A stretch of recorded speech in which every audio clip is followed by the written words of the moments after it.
The nationwide manhunt for 37-year-old John Howard Sachs is over. The US Marshals arresting him in Brevard County, Florida. It was a long process that took several months, but now they have their man behind bars. The search for John Howard Sachs started here in Myrtle Beach. It ended at another beach in the Sunshine State. It was found that the subject was possibly somewhere in the Florida area, and he was later found at a hotel down in Cocoa Beach, Florida. We first told you about John Howard Sachs earlier this month. A local college student says he kidnapped and raped her.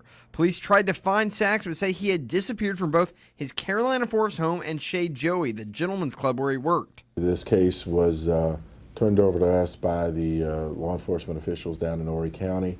US Marshals took over the hunt for Sachs using a program called Operation Intercept. It's been in the Palmetto State since 1986, but Marshals only recently took a permanent spot in Horry County. Back in 2011, we partnered with Horry County and the officials there because we found that we were doing a lot of work in Horry County in the Grand Strand area, but we didn't have a team in that area. This same team is the one that headed up the search for Sachs, searching his local ties here in the Grand Strand, working with local law enforcement and using federal connections to track him down. Those folks have access to information that we can't get because they know relatives, they know friends, they know acquaintances. In this case, Sachs was wanted on warrants from Horry County, so now that he's in custody, the case is turned back over to local authorities.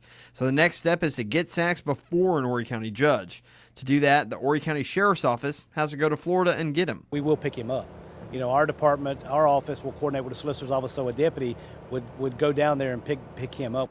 Sachs has two options when it comes to extradition. He can either waive his right to a hearing, in which case Horry County Sheriff's deputies would have 10 days to come to the Brevard County Jail and retrieve Sachs and bring him back up here, or he can have a hearing. If he's ordered by a judge to face an Horry County judge, the same process would take place, and Sheriff's deputies would have to come down to the jail to retrieve him. In Myrtle Beach, Will Whitson, WMBF News.